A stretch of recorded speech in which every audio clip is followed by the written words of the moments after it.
naman eh. Simulan na natin to.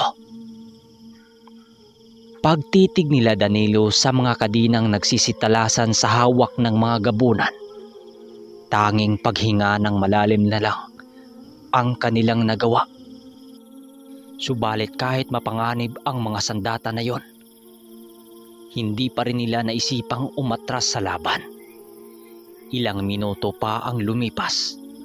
Nakita na nila ang pagwasiwas ng mga ito sa mga kadinang nababalot ng lason, na para bang yun ang pamamaraan ng mga yon sa paggamit ng mga kadinang yon. Nang makahanda na ang mga ito, buong tapang naman itong sinugod ang pangkat nila Nuli. Nang masilayan naman ito ng pangkat ni Nuli, nagpasya silang umatras papunta sa gilid ng ilog dahil sa sobrang dami ng mga alagad ni Waring na lahat ay may sandatang nakakalason. Kapag piliin nilang makipagdigma dito, siguradong may maiiwan sa kanila doong mamamatay. At alam nilang ang tatlo nilang kasama ang malagay sa ganong panganib. Doon nila napilitang dumaan para madali lang sa ermitanyong makapagkalat ng mga sabulag para sila'y makatakas. Para sila'y hindi magawang masundan ng mga kalaban, muling gumawa ng ritual ang ermitanyo para ikubli ang kanilang mga presensya sa bawat lugar na kanilang dadaanan. Habang kasagsagan sila noon ng patakbo, doon na nagising si Buning sa pagkawala ng malay nito. Doon din nila nalaman ang mga sinapit nito sa pangkat ni Waring nung minsan itong nadakip. Ayon kay Buning, pinipilit siya ng pinunong gabunang pakainin siya ng mga masasarap na pagkain na inihanda sa kanya. Ayon sa kanya, napakabango daw ng amoy ng mga pagkain yon na inalok sa kanya. Subalit mariin niyang itinatak sa kanyang isipan na karniyo ng tao. Kaya't sa tuwing naisip niyang karniyo ng mga tao, biglang nawala ang pagkagutom niya. Subalit dahil sa pagtanggi niya sa mga pagkain yon, ang siya namang dahilan ng pagkagalit sa kanya ni Waring. Paulit-ulit siyang binubugbog ng mga ito at sinabihan siyang papatayin siya ng mga oras na yon. Bago daw siya mawala ng malay, nasipat pa daw niya ang pagtagos ni Nuli sa dingding ng kubo. Sa patuloy ng kanilang pag-uusap, may nabanggit si Buning sa kanila ukol sa plano ni Waring. Matapos nila itong marinig, doon kay Buning, pagsamantala na muna nila itong hindi pinapansin, sa kadahilanang ang tanging iniisip nila noon ay makaalis sa gubat na yon. Habang mabilisang tumakbo ang mga kabayo sa daan, sila Nuli naman at ermitanyo nagmamasid sa kanilang kinaroroonan para bantayan kung may susunod sa kanila. Habang nananakbo ang mga kabayo sa daan, rinig na rinig nila noon sa kanilang pinanggalingan ang mga atungal ng mga gabunan. Hindi kinalaunan, malapit na silang makalabas sa gubat habang papasikat na ang bukang liwayway. Sa patuloy ng pananakbo ng mga kabayo, hindi na nila mapansin na magtatanghali na pala. Nagpasya noon ang nagngangalang Maro na bago pa sila makarating sa lugar nila Nuli, dadaan na muna sila sa kubo nito para kahit papano malagyan ang kumakalam nilang mga sikmura, kahit nilagang kamuti lang at mga baging. Habang kumakain sila sa kubo nito, doon naman nagwika ang ermitanyo ng, "Maraming salamat nga pala sa iyo, Maro, dahil sa pagpaunlak mong samahan kami sa laban. Hayaan mo, balang araw, makaganti rin kami sa kabutihan mo." Matapos sabihin yun ni Manong Duming, tumawa lang naman ang nagngangalang Maro habang nagsasalita ng, "Walang anuman, Duming. Sa pagkangalang isa tayong manlilibot sa lugar. Kung sino man ang nangangailangan sa bawat kilos natin, ay hindi malalabong darating tayo. Sagot naman sa kanila ng nagngangalang Maro. Nang makapagtanghalian na sila, agad naman ang paglisa ng pangkat nila papunta sa baryo nila Noli. Hindi noon pumayag si Manong Duming na magpaiwan si Maro sa kubo nito dahil kapag matunton ni Waring ang kasalukuyan nilang tinitirhan, hindi malabong siya ang unang babalikan nito. Habang naglalakad sila kung saan mula doon tanaw nila ang malawak na manukan ni Noli, nagulat naman ang nagngangalang Maro habang nagwiwika ng, "Aba, ang laki nga ng pinagbago ng buhay niyo, iho. Kung kailan lang, nakatira pa kayo sa kubong pawit. Pero sa ngayon, mukhang buhay marangya na kayo ah. Pero matanong kita, paano mo hinandol ang pagiging isang sabungero? Isa ka ding antingero, di ba?" Wika sa kanya ni Maro. Matapos marinig ito ni Noli, ang sabi lang naman niya dito ay, "Simple lang, Manong. Magkasama kaming dadayo sa sabungan. Kapag may makalaban kaming mga nilalang na hindi natuwa sa amin, kapag ginagalaw nila kami, hindi magkasusubukan talaga." Sagot naman ni Noli rito. Matapos marinig ng pangkat nila ang sinabi ni Noli, nagtawanan lang naman sila na para bang hindi nila alintana ang banta ng pagsunod sa kanila ni Waring. Nang makarating na sila sa farm ni Noli, nadatna naman nila noon ang mga tauhan nito na abala sa pagpapatoka ng mga tandang niya. Kaya't kahit papano, naging masaya naman ang kanilang grupo dahil sa mga tandang na pinag-aaway sa munting manok ni Noli. Kinagabihan, habang masayang nakipagkwentuhan ang mga kasama ni Nadilo sa mga tauhan ni Noli, sila naman ang Ermitanyo at Mang Carpio, naging abala naman sila sa pagtatanim ng mga pangontra na magtataboy sa mga aswang na maaring bibisita sa kanila maging ang mga gabunan.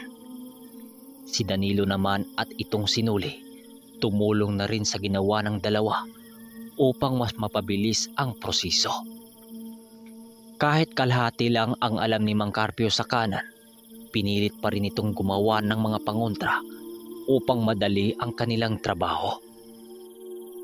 Bagamat nagtatangan siya ng mga aral din sa kanan, hindi pa rin ito maiwasang hindi mapakali sa mga malalakas na sumpang pinakawalan ni Manong Duming. Carpio, sa tingin mo, sapat na ang mga pangontrang inilatag natin dito? Wika naman ni Manong Duming. Nang marinig yun ni Mang Carpio, sumagot lang naman ito ng, "Oo, Duming, sapat na ito. Mas okay na yang mapapasobra sa pangontra ang paligid natin upang masisiguro nating wala talagang mga nilalang na manghas pumasok dito."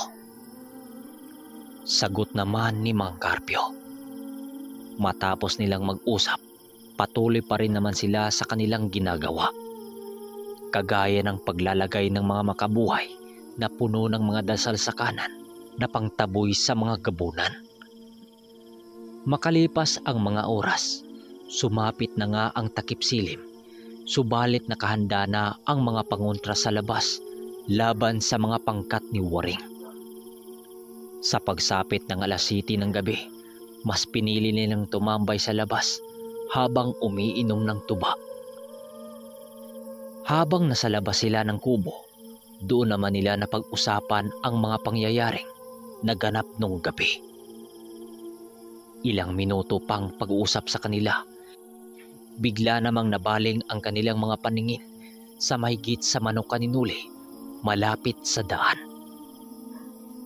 Nakasilay kasi sila doon ng 3 lalaki at 4 na babae na naglalakad papalapit sa gitnang bahay ng kanyang mga magulang. May dala-dala itong mga dahon ng nyog na sinindihan, na para bang may gagawin itong hindi maganda sa pamamahay ng kanyang mga magulang. Pagharap nito sa bahay ng mga magulang niya, bigla namang nagsisigaw ang mga taga-baryo na para bang pinagbintangan silang mga pamilya ng mga aswang. Matapos marinig nila Noli ang mga sinabi nito, Doon sa pamilya ni Nuli, agara naman ang paglapit nila dito para alamin kung ano ang nangyayari. Paglabas ng ama ni Nuli na si Luisito, nagwika naman ito sa mga taong nasa labas ng, "Tiga lang, kumalma muna kayo. Hindi mariresolba ang isang problema kung patuloy kayong magpapaniwala sa mga sabi-sabi. Kung sino man sa inyo ang may daladalang pangontra laban sa mga pinaghinalaan niyong mga aswang, pinahintulutan kong pumasok dito, dala-dala ang mga gamit niyo." Wika ni Luisito na ama ni Nuli. Nang marinig ito ng mga taglugar, agara naman ang pagpapasok ng isang matanda na sinasabing yun ang albularyo. Dahil sa mga nangyari, napagpasya naman nila Nuling lumapit dito. Paglapit ng isang albularyo sa pinto ng bahay nila Nuli, agara naman yun nagpapakawala ng mga usal para kumpirmahin kung aswang nga ba sila. Kasabay ng paggawa ng albularyo sa mga bagay na yon, nag-usal naman yun ng mga Latin laban sa mga aswang. Hindi na sila umalba pa rito upang matapos na ang usapan na yon. Nang matapos gawin yun ng albularyo, nakatitig lang naman sila Nuli sa matanda. At maya-maya pa, bigla namang sumulpot si Mang Duming at Mang Carpio sa likod nila Nuli. Dahil sa paglapit sa kanila ng dalawang matanda, napatitig naman doon ang albularyo sa hindi malamang dahilan. Ano pa ba ang kailangan naming gawin para mapatunayan na hindi kami ang mga aswang? Ito ba? Wika ni Mang Duming, sabay papalitaw ng trabongko nitong baston at ang pagpapalit nito ng anyo. Si Mang Carpio naman agaran sinipa ang albularyong matanda, kaya't bigla yung napatilapon sa labas ng bakod nila Nuli. Dahil sa ginawa ng ermitanyo, nagulat naman ang pangkat ni Nuli kung bakit yun ginawa ng maestro nila. Pagtitig nila Nuli sa taong nagpapanggap na albularyo, laking gulat nilang lahat dahil ang mga taong kasama ng matandang albularyo na yon ay hindi kababaryo niya, kundi kampo ni Waring. At ang matandang nasa harapan nila ay ang kalaban pala nilang mortal na si Waring. Dahil sa pagbabago ng mga itsura ng mga ito, biglang humarang sila Nuli sa pinto ng bahay ng kanyang mga magulang habang inabisuhan itong magtatago sa loob. Akala ko ba malakas ang mga ginawa niyong bakod? Salamat muli sa pagtanggap niyo sa amin. Dahil nagawa ko ring malagpasan ang mga harang na ginawa niyo. Wika ni Waring habang tumatayo dahil sa pagsipa dito ni Mang Carpio.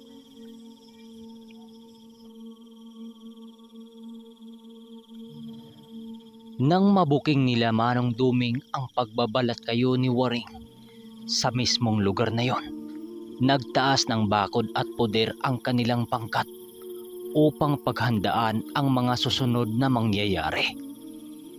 Ilang minuto pa ang makalipas, laking gulat naman nila nang makita nila ang dahan-dahang pagbabago ng temperatura sa paligid.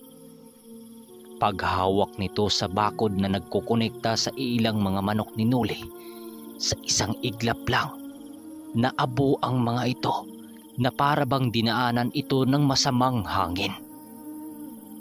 Maya-maya pa,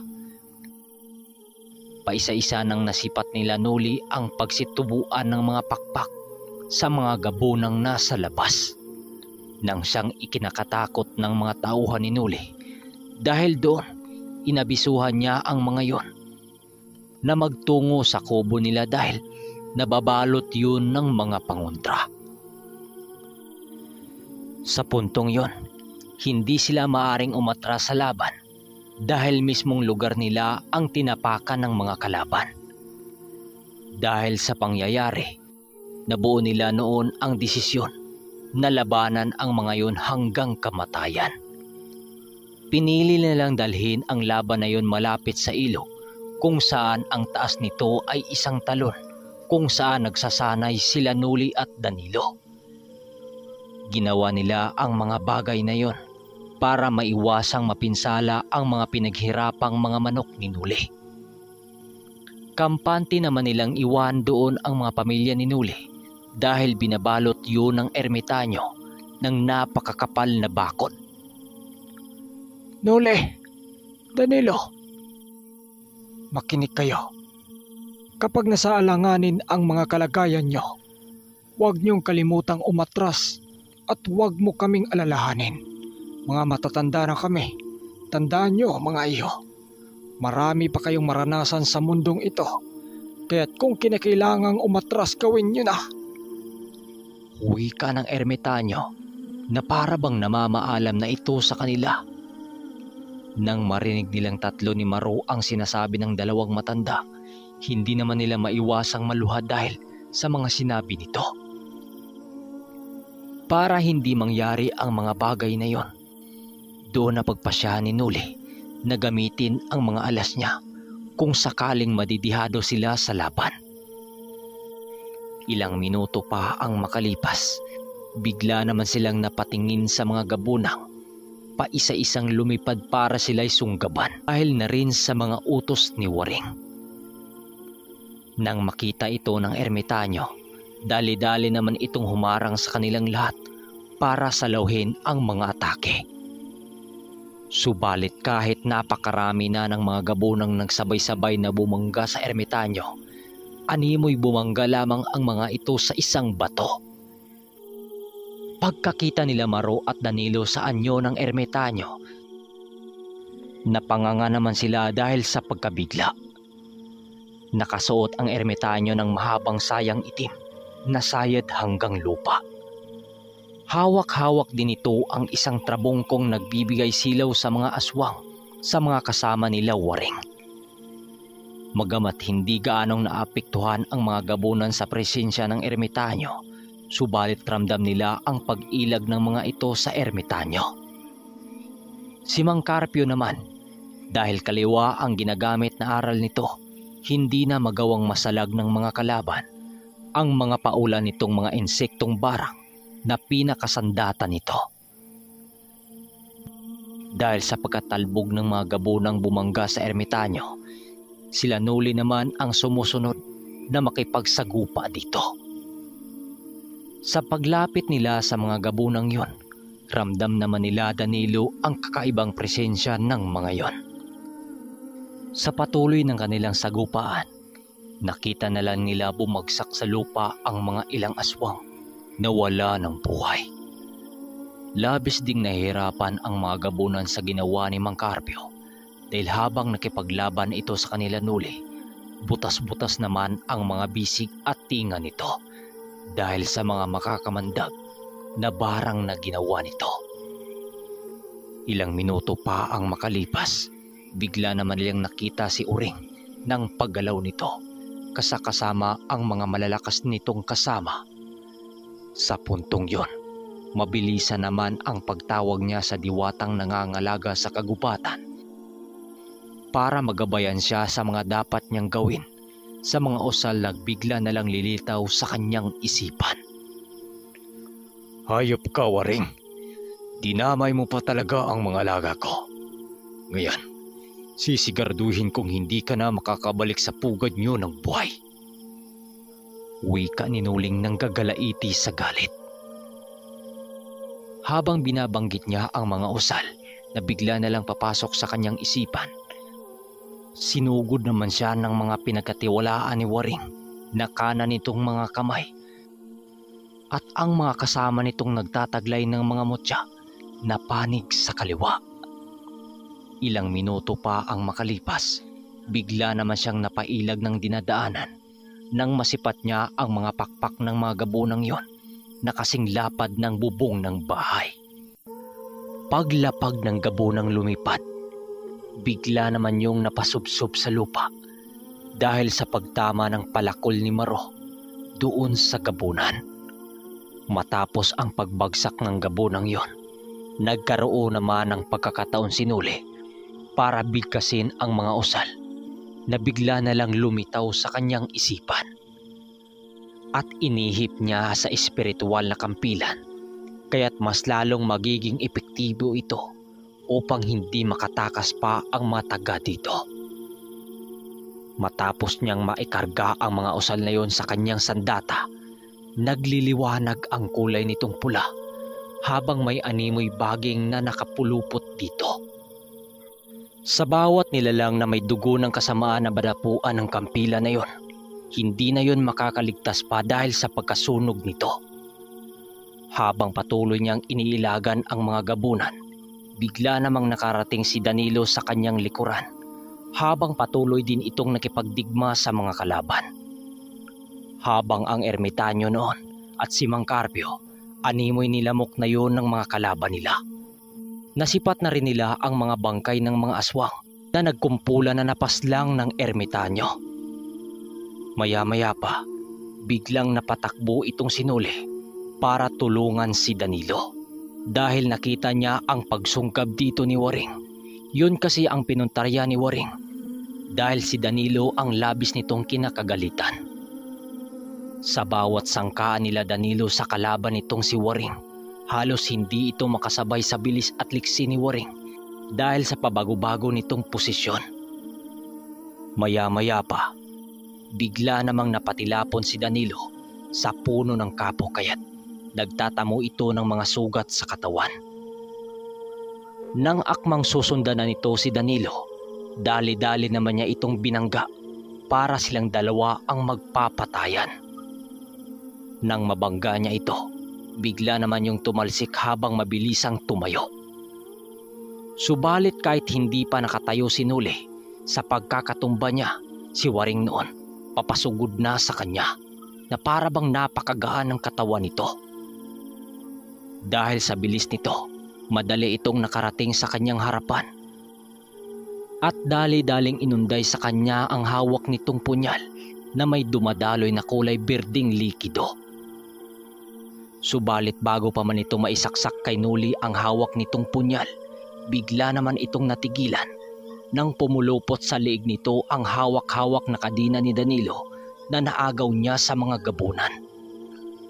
Subalit kahit nakapulupot na sa liig nito ang kadina, nagawa pa nitong mahawakan si Danilo at dali-daling inihagis papalayo.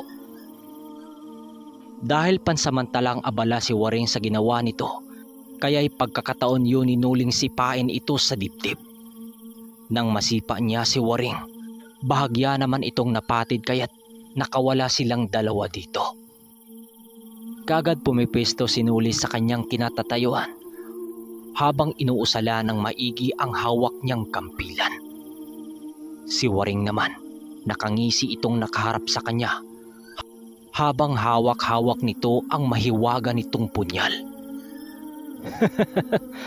Kung ako pa sa'yo, huwag ka nang lumaban dahil alam mo naman na hindi mo ko kakayanin. Wika ni Waring sa kanya. Dahil sa narinig ni Noli, bahagya naman siyang umatras dahil ramdam talaga niya ang bigat ng katawan nito na para bang 5 katao ang lakas nito.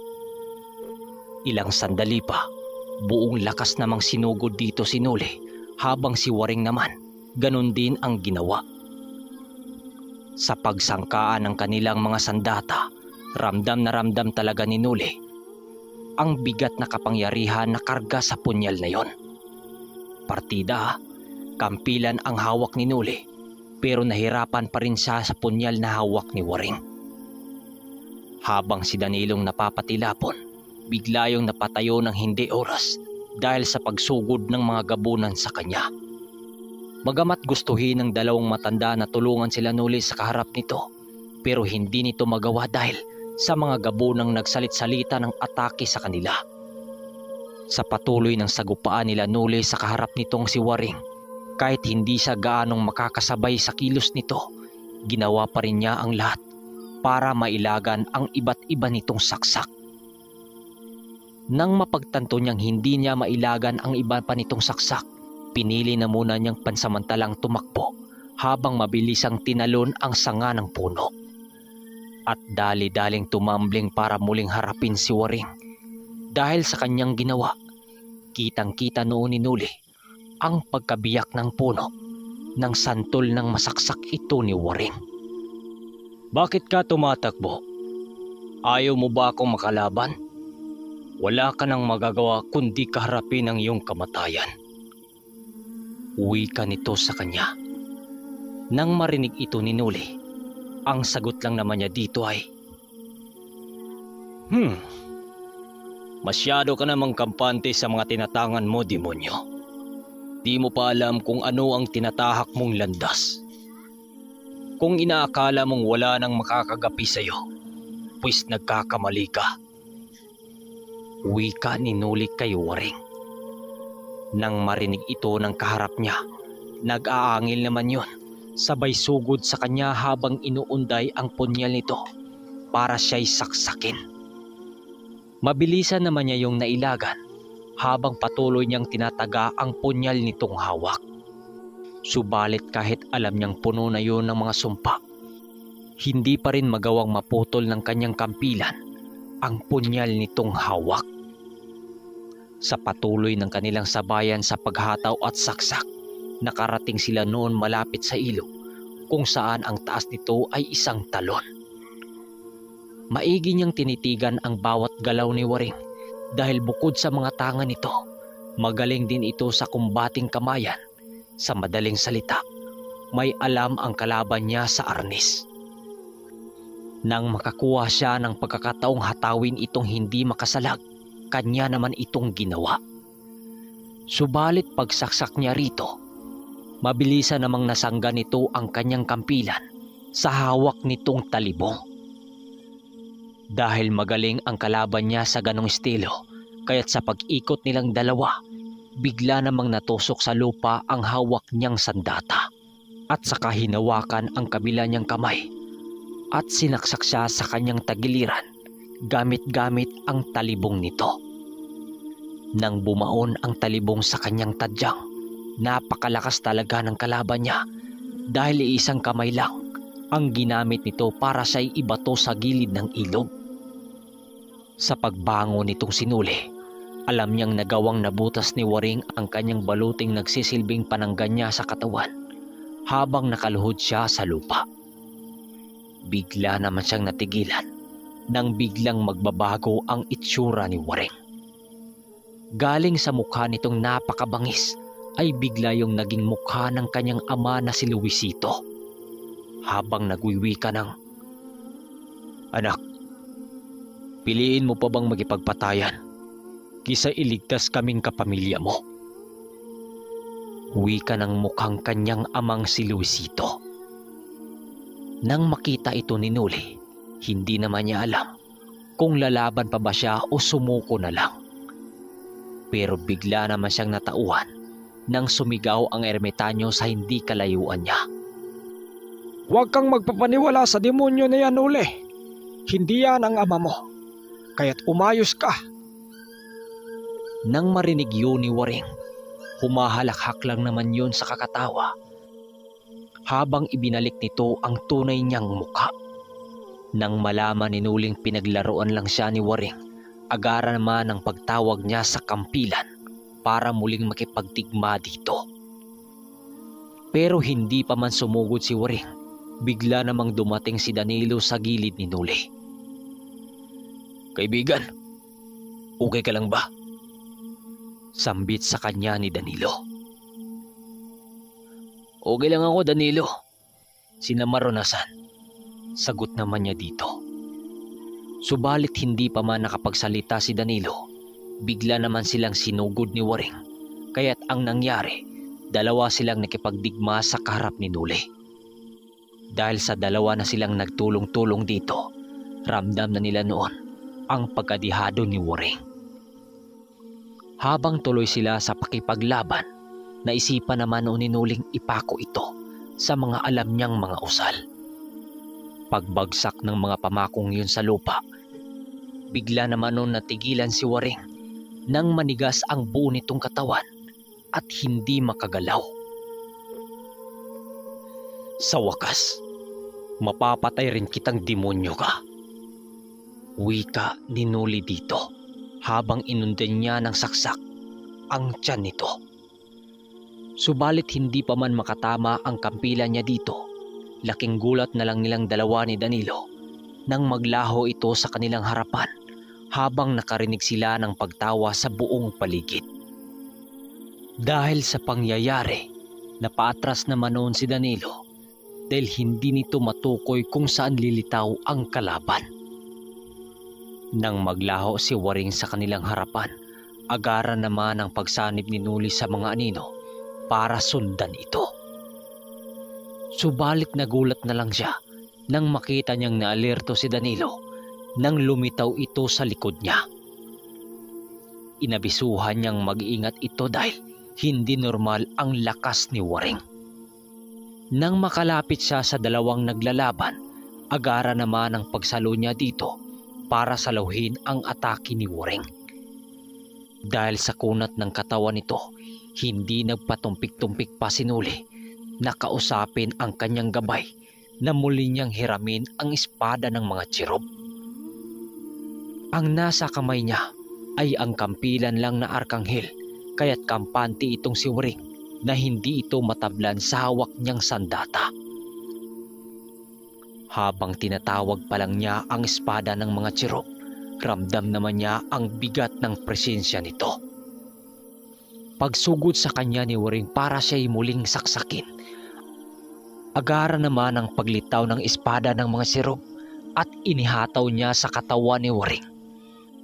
Pagtama ng espada na yun sa punyal ng kalaban niya, bigla naman yung nahati habang ang katawan ng kalaban niya napatilapon sa mga pinagkatiwalaan nitong mga gabunan.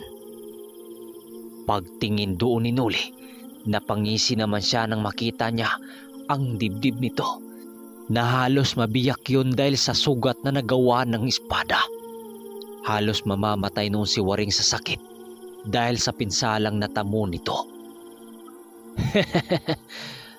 Akala ko hindi ka tatablan. Bakit ngayon animoy sisiw kang basa? Wika ni Noli dito na para bang nang aasar pa. Nang masilayan ng mga gabunang tuluyan ng patay ni Noli si Waring, mabilisan namang kinakaladkad nila ang kanilang pinuno para ilayo sa kinaroroonan ni Noli. Dahil sa ginawa ng mga pinagkatiwalaan nito, kaya't bigo siyang mapaslang ang mga pinagmula ng kaguluhan. Ilang minuto pa ang lumipas, bigla naman nilang nasipat si Waring na dahan-dahang tumayo habang patuloy na ikinumpas ang mga kamay niya para utusan ang mga sakop niya para muling sugurin ang pangkat nila Noli. Matapos ginawa yun ni Waring, bigla namang nagsisiangilan ang mga gabunan, hudyat na magsabay sa paglusob ang mga kasama nito. Hello mga ka-ermitanyo, magandang gabi sa inyo. Hanggang dito na muna ang ating kwento dahil tinamaan din tayo ng presensya ng panahon eh. May nararamdaman ako. Kaya hanggang dito na muna. At sana mawala din tong nararamdaman natin bukas para makapag-upload din tayo. Yun lang. Maraming salamat. Hanggang sa pagbabalik ng Ang Ermitanyo.